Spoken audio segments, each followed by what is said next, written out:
Welcome to Not Milk Never Milk. Subscribe if you're lactose intolerant. You start by ensuring Windows 10 or 11 is updated so drivers install automatically. Next, use a data-capable USB-A or USB-C cable. Charging-only cables won't work.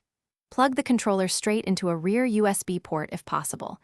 That reduces power and handshake issues. Once done, watch for the device ready pop-up and check settings Bluetooth and device's controllers to confirm recognition. If drivers begin installing, wait until installation completes before launching games. You now verify the driver and configure the controller. Open Device Manager to see Xbox Controller under Human Interface Devices. Right-click and update driver if it's missing. Install the Xbox Accessories app from the Microsoft Store to update controller firmware and customize button mapping. Once updated, make sure games detect the controller. If not, launch Steam Big Picture and set controller configuration or enable Gamepad in non-Steam games via controller support options. These steps ensure consistent inputs and firmware compatibility across titles.